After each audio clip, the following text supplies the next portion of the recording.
Hello, everyone. Ivan Zosimov here.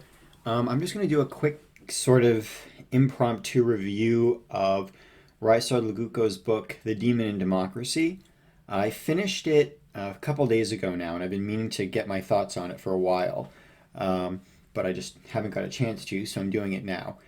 So, The Demon in Democracy is it's been out for a couple years now, and it's really popular among more liberal skeptic conservatives. Conservatives who aren't as friendly to classical liberalism, aren't as friendly to the kind of fusionist, kind of Ronald Reagan conservatism that's been very popular in America for the past at least, 30, 40 years. I would say, as far as the kind of philosophical manifesto as to what these conservatives are about, I would say either this book or Patrick Deneen's book, Why Liberalism Failed, has been the most popular. These have been the two books that I've been seeing being thrown around more by more liberal skeptic, kind of traditionalist conservatives. And to be perfectly honest, after finishing reading this, I like it quite a bit. And I do like it a little bit better than Deneen's book for a number of reasons, which I'll get into. There are some interesting differences between this book and Deneen's book.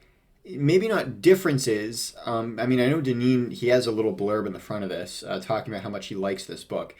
So maybe it's not differences so much as they tend to emphasize different things about liberalism and liberal democracy.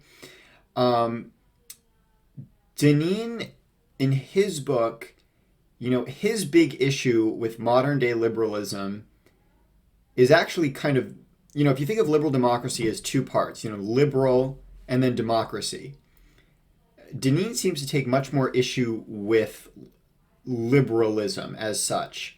And for him, the big problem is liberty, or the kind of abstract idea of liberty that we've turned it into. For Deneen likes the kind of classical and Christian idea of liberty as freedom from desire, freedom from irrational passion. He doesn't like the way Locke and others have defined liberty as just, freedom from government interference, this sense of personal autonomy. He has issues with that. And that's really, I think, his main problem. Because, in his book, he's attacking liberal capitalism. He has a lot of issues with not market economies necessarily, but I think the kind of free market economics that modern day Republicans champion so much. Particularly you see this on the libertarian side of the right. Adam Smith, John Locke, later especially people like Milton Friedman, he has issues with. But Legutko cares a lot more about egalitarianism.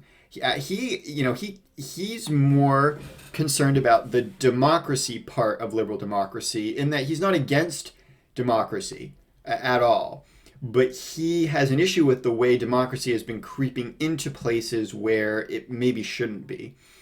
For example, he talks about how there's been a kind of democratization of the family. We can't talk about kind of traditional hierarchical structures in the family because that offends our democratic sensibilities. We can't talk about religion. For example, when the Catholic Church says that the Catholic Church is the one true church, he talks about the fact that ironically the people who raised the most issue with this were, secular liberals who don't believe in any of this stuff at all, so why would you care? As opposed to Orthodox Christians, Protestant Christians, Muslims. Again, because the idea that one religion can be more true than others offends their sort of democratic and egalitarian sensibilities. And again, Legutko doesn't criticize capitalism nearly as much as Deneen does. And when he does, he's criticizing the egalitarian aspects of capitalism, the way that it sort of vulgarizes culture. He's a big critic of mass culture and pop culture. So I thought this was a good book. I think its biggest problem is, it's kind of a manifesto. And what I mean by that is, Legutko kind of says things, and I could see, if I was not already sort of on his side, if I was particularly someone on the left, I could probably read a lot of his statements and sort of wave them off as like, that's not really happening. That's not really happening. That's not really true, because there isn't a ton. I mean, there is, but there aren't a ton of examples to bring it up. There's not a ton of specific historical events he uses to ground things in all the time. To a point where I could see if you didn't already agree with Legutko, how you could sort of wave some of the things he says off as, well, where's your evidence for that? Where's your evidence for that? Now, I think some of the stuff he's talking about, such as political correctness going way off the rails, about, the way the traditional family is broken down, religion is broken down to the point where it's just become a problem to society. I think that stuff's pretty obvious, but I could see, if you don't agree with that, it's very easy for you to wave this off in the book. And Deneen's book, actually, I think had the same problem when I read it. There are points where Deneen says things, he makes these broad assertions. I remember specifically, he gave a very broad assertion about how capitalism starts. He claims that, the traditional narrative is that capitalism, merchants overthrew these oppressive government, and local restraints on the market. But really it was the other way around, that, the monarchy and big government, crushed local guilds and stuff. And he doesn't really give any historical examples for this. He gives one footnote, which, links to one book, which, if you're skeptical of what Deneen's saying, I don't think that's good enough to convince people. One thing I liked about Jonah Goldberg's book, Suicide of the West, which I liked when I read it. Looking back on it, I have a lot of issues with it now. But one thing he does very well in that book is he's always bringing up examples, historical examples. He's always citing studies. He's always citing concrete things that, if he's making an argument, there's something in the real world that's going on that he backs it up with. Government bureaucracy's out of control. Here's this study, this law, and this law that will show you my point. Capitalism was, a great improvement over feudalism. Okay, here's my point. Here, and here. Here are the studies. Here are the sociological studies. Here's, and I thought, that worked really well. It's a much longer book than these two books, but I think it pays off. And I think, honestly, for conservatives more in Legutko or Deneen's point of view, who are maybe a little bit more skeptical of liberalism, because Goldberg is, very friendly towards classical liberalism. I think the job should be to kind of take what's written in these books and sort of expand them, find the hard evidence that, supports these assertions that they're making. Because I think that's the biggest problem. It's similar to, if you're going to criticize Marx, the Communist Manifesto is probably not the only thing you should read because, again, it's a manifesto. He's giving his general idea of how economics works and how history works. Can you definitively point to certain things and say they're wrong? Sure, but it's brief. You want to go into other stuff he wrote where he's taking his time to explain things more. And I think similar with this where, especially Legutko, he is just throwing things out here. The interesting thing about this book is Legutko, he's not American, he's Polish. So, that's the other thing. Deneen is writing from a very American perspective, and he's seeing things as how America in the modern day is experiencing them. Legutko is writing in how Europe is experiencing them, and I think some of the problems are a little bit different. Legutko was part of the sort of early rebellions against the communist government in the early 1980s, and he gives a very interesting argument here that, what he was fighting for, what people like John Paul II were fighting for and Solzhenitsyn were fighting for in the late 70s and early 80s, they were fighting for a sense of traditional religion, a sense of transcendent beauty, transcendent good. And that was the issue with communism. Not just that, it was a one-party state or, central command of the economy. That were problems, obviously. But the deeper issue was its assault on the good. The assault on the true, the assault on the beautiful. And he said the issue was in the late 80s and the early 90s when the Soviet Union fell apart, this stuff was, he claims, and I don't know enough about this, I'd have to read into it more. He claims the movement was sort of hijacked by people who all they cared about was liberal democracy. All that mattered was liberal democracy. I mean, and you see this today in a certain kind of center-left thinker, even a certain kind of center-right thinker, where, I think Steven Pinker is a perfect example of this, right? Where, it's just everything is about liberalism, everything is about liberal democracy, nothing else matters. The kind of spiritual content of a society doesn't matter. All that matters is the kind of procedural liberalism. And he said that was a huge problem. Speaking of Pinker, I mean, I think this book is a fantastic rebuttal to Steven Pinker's book. I haven't read Steven Pinker's book, but I've heard enough lectures by him and interviews by him that, I pretty much know his basic argument at this point about liberalism. So, Legutko's really going after people who say that, well, what the issue with liberal democracy? Not enough liberal democracy. And he says, no one, he brings up an excellent point. He's like, no one would say in a monarchy, well, how do you solve the problems of monarchy? You need more monarchism. No, you need a balance of something else, like Aristotle said. You need a mixed regime. So if you have too much monarchy, you need more democracy or more aristocracy. If you have too much oligarchy, the answer to that is not more oligarchy. It's more democracy. And so similarly, if you have too much democracy, the problems of democracy are not going to be solved by more democracy. They're going to be solved by other types. And he brings this up, republicanism, small r republicanism, used to mean a ton of different things. And I brought this up in my last video about the Puritans. The Puritans were small r Republicans, but their republicanism does not look like ours. Doesn't look like Britain's constitutional monarchy. Doesn't look like France's. And he's like, there was no such thing as one size fits all republicanism. But now we've sort of expected all countries to start to look like either, American style democracy or sort of Western European EU style democracy. And he's like, you can't expect that because different countries develop differently. The historical process is different. And, so for example, when the EU, freaks out when Poland elects the, what is it called? The Freedom and Justice Party, I think, or is it the Law and Justice Party? Hold on a second. I'm going to look this up real quick.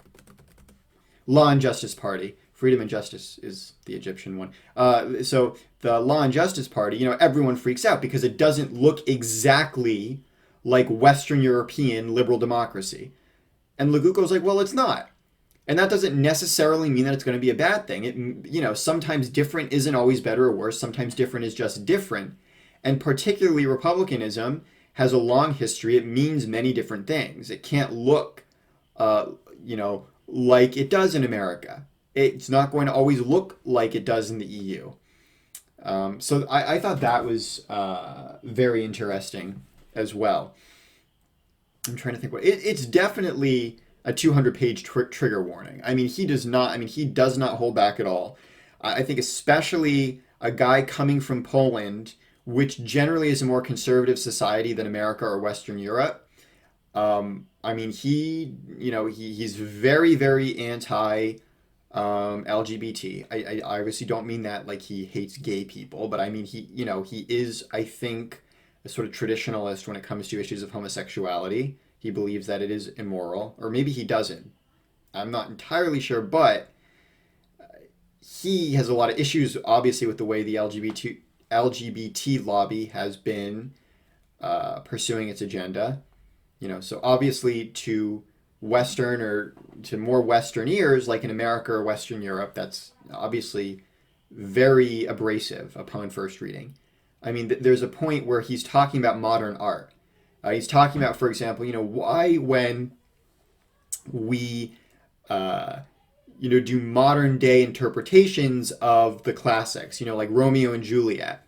And I don't know if they did this in Poland, where he's like, oh, like now the Capulets and, the other family, the Montagues and the Capulets, they're drug dealers. Why do they have to be drug dealers? He's like, why, what's wrong with having a noble family?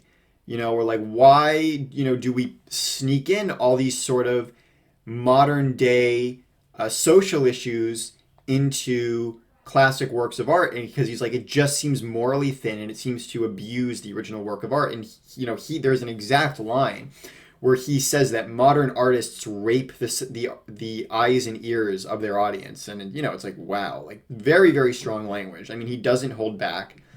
um so if you go into this book,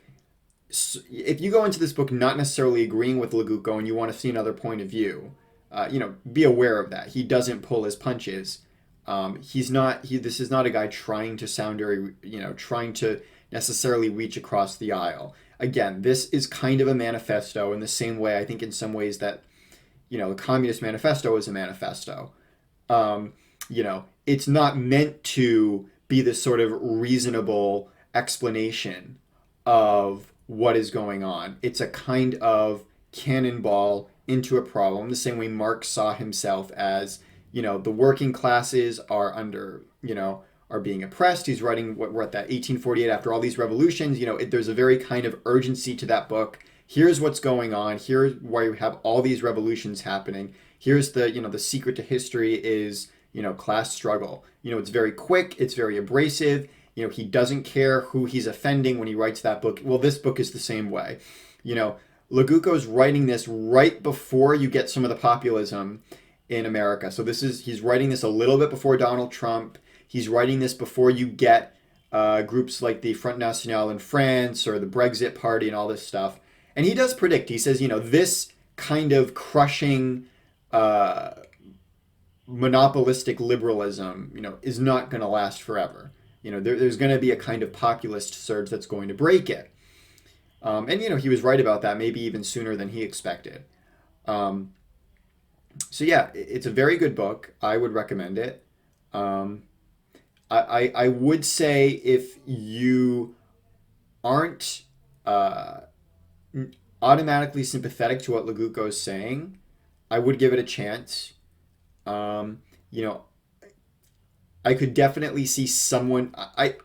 I could see how it would be hard for someone to be persuaded by this book because of the tone it's written in, and I think it's very upfront with what he wants to say, and he's not. Again, he's not trying to be reasonable necessarily. He's not trying to kind of openly persuade you. He's just coming out and sort of saying, "This is what I think is wrong with what's going on right now."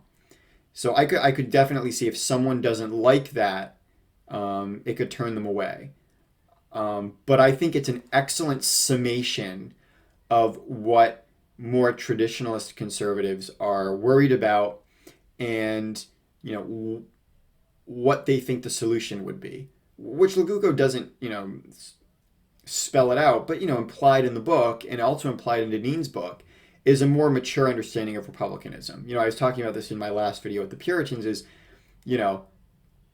you maybe can have a republic that protects individual liberties and also works to protect traditional institutions like the family or the church, religion in general.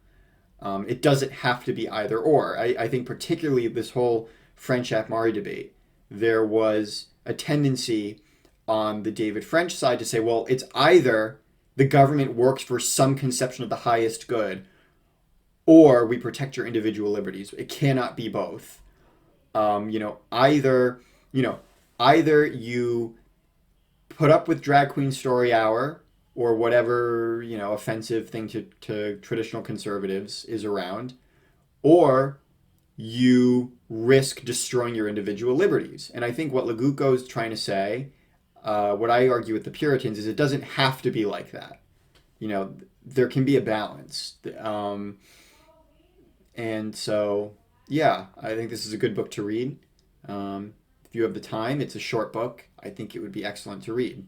It's a good summation of what's going on within more traditionalist conservatism right now.